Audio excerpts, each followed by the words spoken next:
नमस्कार. मी आज आपल्या समोर कुसुमाग्रज यांच्या हिमरेषा या पुस्तकातील "रिकामी चिंता" ही कविता वाचणार आहे. काव्याच्या पेठेत चोपडी चंद्रफुलांची नाणी, काव्याच्या पेठेत चोपडी चंद्रफुलांची नाणी, होत रिकामी त्यांच्या वाचून हवी गाय लागा. होत रिकामी त्यांच्या वाचून हवी गाय लागाणी, कुसुमगंध झाला सांकेतिक. कुसुमगंध झाला सांकेतिक परत कळीची गेली. सागर सरिता सागर सरिता सरोवरे ही कसा मिळावा वाली. रोज रोज उगवून नवशेच्या विटल्या शालदुशाला, शिंपा परी निस्तेज लोंबती नक्षत्रांच्या मान. इंद्रधनु गुळगुळीत झाले इंद्रधनु गुळगुळीत झाले, पंख धनांचे झडले. कायमच झाले जुनाट सारे, गर्वाचे घर पडले. वाता वात अशी हो सगळी, वाताहात अशी हो सगळी, बेघर हो कविता ही. माहेराचा सुतला आश्रय, सासर गवसत नाही. नसे काळजी काव्याची, पण काव्य कसेही तरेल. नसे काळजी काव्याची, पण काव्य कसेही तरेल. गरज संपता अथवा त्याची कृतार्थतेत मरेल. गरज संपता अथवा त्याची कृतार्थतेत मरेल. खंत असे मानवी मनाची, खंत असे मानवी मनाची, चंद्रफुलादिक सजता. येईल का जगता सौर्याच्या पूर्णत्वाने जगता. येईल का जगता सौर्याच्या पूर्णत्वाने जगता. तर ही कविता आपण जेव्हा करतो आयुष्यात सगळ्यात, म्हणजे आता मी हे व्हिडिओ रेकॉर्ड करून नेमकं जे काय होते, अनेकांना वाटतं मला अंगठे प्रिय येतो म्हणून मी हे व्हिडिओ रेकॉर्ड करते. त्यामुळे फेसबुकवरही मला अतिशय उपरोधिक काहीतरी पाहायला मिळतं, माझं नाव न घेता. अशा उपरोध करण्याने परत येऊन माझा युट्यूबच्या खाली कमेंट करायला, जेणेकरून मी त्याचा उत्तर देऊ शकेल. असं मला अनेकदा वाटतं, पण ते करत नाहीत. असो. तर पण ते नक्की माझा व्हिडिओ बघतायत याचा मला आनंद होतो. तर हे आपण जे काही करतो ते स्वांत सुखाय असतं, आपल्या सुखासाठी असतं, असं मला वाटतं की या कवितेतून तोच आशय कवीला सांगायचा होता. कारण त्याच शाळेनुसाला तीच वर्णन, तीच नक्षत्र, सागर, तोच किनारा, सगळं तेच. कविता कशीही जगेल, काव्याची काळजी आहे म्हणून आम्ही हे करत नाही. ती एक तर कशीही जगेल, नाही तर काव्याचा काही उपयोग नसेल तेव्हा ते मरेल. कृतज्ञतेत मरेल. करायचं होतं तेवढं करून गेलं अशा कृतज्ञतेत मरेल. आम्हाला चिंता आमची वाटते की आम्ही जे उपभोगलं ते पुढच्या पिढीला उपभोगता येईल का, किंवा आम्ही जे उपभोगले ते पुढच्या पिढीला कळेल का, अशी चिंता आपली वाटते. म्हणून हा सगळा उद्योग आपण करत असतो. हा उद्योग जो काही मी युट्यूब व्हिडिओचा आरंभलाय तो सुद्धा त्याचसाठी आहे, बाकी काही नाही. तर मी त्यावरच एक कविता केली आहे, जगणे कसे असावे. हसणे कसे असावे. हसता हसता अलगद डोळा पाणी आणून जावे. विदूषकी विदूषका परी विदूषकी करीत सुखात जगावे. विदूषका परी विदूषकी करीत सुखात जगावे. तळाशी मनाच्या दडवीत मोठी, तळाशी मनाच्या दडविले मोठी, काढून काही घ्यावे. तळाशी मनाच्या दडविले मोठी, काढून काही घ्यावे. सागतयांचे नवे नेऊनी अवघे जगणे जगावे.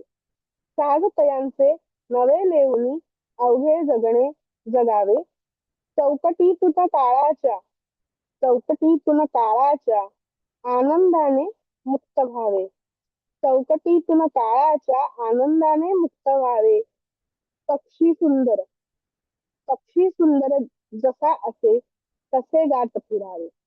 पक्षी सुंदर जसा असे तसे गात फिरावे. जगणे आहे सुंदर त्याला मनसोक्त जगावे.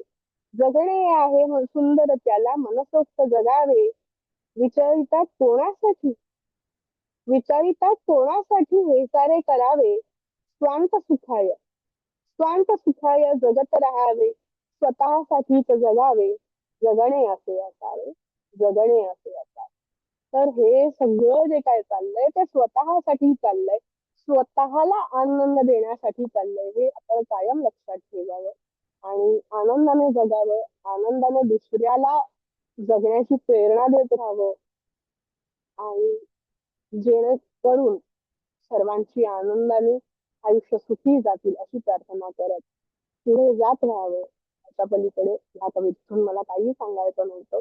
पण या दोन्ही कवितांचा सूर मला एकसारखा वाटला म्हणून मी त्या एका मागोमाग एक घेतल्या. कुसुमाग्रजांच्या कवितेशी माझी तुलना होऊच शकत नाही. ही कविता मी इतकीच असणे कसे असावे ही लिहिली होती. म्हणून मला फक्त ती जोडून घ्यावीशी वाटली. इतकंच. बाकी कुसुमाग्रजांची कविता ही अतिशय सुंदर होती. यात त्यांनी दिलेली उपमानं सुद्धा अतिशय सुंदर होती. जी आपल्याला हे सांगून जातात की कशा प्रकारे आपण जगतो. आणि ह्याला रिकामी चिंता असं नाव का दिलंय की हे चिंतन करून काय होणार आहे तर काहीही होणार नाही. म्हणूनच ह्याला त्यांनी रिकामी चिंता असं नाव दिलं. त्यांनी असं म्हटलंय की काव्याच्या पेठेत चोपडी आणि त्यातली चंद्रफुलांची नाणी त्याच्यानंतर ती रिकामी होतात. त्यांच्या वाचून हवी गायला गेलं ती रिकामी होतात. ती सतत लिहिली जातात. म्हणून त्यांच्या वाचून काहीतरी नवी उपमानं घेऊन गाणी घ्यायला हवी. कुसुमगंध तो झाला सांकेतिक. तव पुनवेची गेली. सगळेच पुनवेची रात्र करत असतात. त्यामुळे पुनवेची चव गेली आहे. कुसुमगंध सुद्धा आता सांकेतिक झालाय. कुसुमगंध म्हटलं की प्रेम आठवतं लोकांना. सरिता सागर सरोवरही कसा मिळावा वाली. सरिता सागर सरोवर यांनी त्यांना कसा वाली मिळावा. रोज रोज उगवून औषेच्या विटल्या शाल दुशाला. उशेची शाल दुशाल दोन्ही विटून गेले. रोज रोज उगवून आणि रोज रोज वाहून त्या कवितांमध्ये. आणि शिंपापरी निस्तेज लोंबती नक्षत्रांच्या माला. शिंपल्यांची माळ जशी निस्तेज लोंबत असते तशा या नक्षत्रांच्या माला हे लोकांनी लावलेले आपल्याला दिसून येत. इंद्रधनू गुळगुळीत झाले. साबणासारखं इंद्रधनू सुद्धा आता प्रत्येक कवितेत येऊन गुळगुळीत झालंय. पंख गणांचे घडले. ढगांना नेहमी पंख लावून जी आपल्याला मेघदूतात उपमा दिसते की ढगाला दूत म्हणून पाठवण्यासाठी त्याला पंख लावलेले आहेत. तर त्या ढगाचे सुद्धा आता पंख झडलेले आहेत. नंतर गगन तर झाले जुनाट सारे आणि गगन ज्या गगनाची उपमा विस्तीर्ण मनाला देऊन देऊन आता ते गगन सुद्धा जुनाट झाले. त्यामुळे नवीन उपमानांची आपल्याला गरज आहे. त्यामुळे गर्वाचे घर पडले. गर्वाचे घर ते खाली पडते. आपण काहीतरी वेगळं लिहितोय या गर्वाचं घर त्यामुळे खाली पडलं. वाताहात अशी हो सगळी बेघर हो कविता ही. अशी सगळी वाताहात झाल्यामुळे अख्खी कविता म्हणजे कविता हा प्रकारच बेघर झाला आहे. आणि त्यामुळे माहेराचा सुटला आश्रय सासर गावात नाही. हे जे काही तिचं माहेर होतं त्याचा आश्रय सुटला तर आता तेच जुनाट झालंय आणि सासर गवसत नाही. नवीन रूपकं आपल्याला मिळत नाही. अगदी आपण जेवढी आलो पण तरी रूपकं तीच आहेत. त्यामुळे नवीन रूपकं काही आपल्याला मिळत नाही. त्यामुळे अतिशय विचित्र अशी द्विधा कवितेची झाली आहे. आता ही काव्याची काळजी नाहीये बरं का. नसे काळजी काव्याची पण काव्य कसेही तळेल. काव्य तरवायची जबाबदारी काही आपण घेतलेली नाही. काव्य कसेही तरेल कारण ते अतिशय श्रेष्ठ असते. काव्य नावाची गोष्ट इथे म्हणते पुन्हा कविता नावाच्या गोष्टीबद्दल ते म्हणताय. गरज संपता अथवा त्याची कृतार्थतेत मरेल. त्याला वाटलं की बाबा आता आपली गरज संपली तर हा प्रकार साहित्य कृतीतून कालांतराने बाद होईल किंवा नाहीसा होईल. कृतार्थतेत मरेल. खंत ते मानवी मनाची चंद्रफुलादी कसरता. येईल त्या जगता सौर्याच्या पूर्णत्वाने जगता. ही खंत एवढीच आहे की ह्या सगळ्या कविता हे सगळे आशय ही सगळी रूपक हे सगळे जर नाहीसे झाले आपण याला म्हणतो पुढची पिढी ही चंद्रयानात वगैरे जन्म घेणार आहे असं काहीतरी स्वप्न म्हणजे आपल्याला नेहरू तारांगणात गेल्यानंतर आजकाल त्यांनी ते स्वप्न दाखवलेलं असतं. तर तसं जर असलं तर त्यांनाही बघायला मिळणार म्हणजे फूड कॅप्सूलवर बघू आपण. तर मग असं जर असेल तर आज जे आपण अनुभवतो आज जो आपण ऑक्सिजन अनुभवतोय जो फ्री आहे आतापर्यंत तरी त्याला टॅक्सेस लागलेले नाही. झाडं अशी तोडत राहिली किंवा अशाच बिल्डिंग होत राहिल्या तेच एसीचे प्रमाण वगैरे वाढत राहिले कूलर्स वगैरेचं प्रमाण वाढत राहिलं ओझोनला छिद्र पडत राहिलं. तर आज आपण जे जगणं बघतोय तेही पूर्णत्वाने पुढच्या पिढीला जगता येईल का असा एक प्रश्न कवीला पडतो. तो प्रश्न तर मलाही स्वतःला कायम पडत आलेला आहे.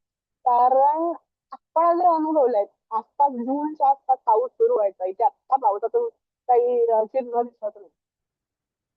तर आपण जे अनुभवलंय, ज्याला आपण मिलेनियल्स म्हणतो, त्या मिलेनियल्सने जे अनुभवलंय ते खरं जगून त्या सुट्ट्यांमधली मजा, पत्ते, आंबे, खेळणं, बागडणं, ते काहीतरी नवीन पिढीला अनुभवता येईल का? नवीन पिढी यंत्रांसोबत जगते, यंत्रांसोबत अपडेट होते.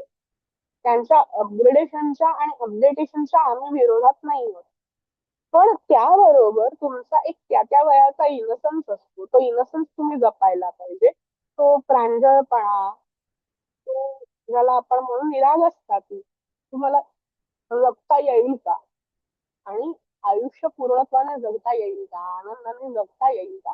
हा प्रश्न पडायला लागतो आणि म्हणूनच कुसुमाग्रजांची ही कविता मला आज इथे वाचावीशी वाटली आणि त्या कवितेवरून प्रेरित होऊन मला जी कविता सुचली ती मी इथे वाचावीशी वाटली.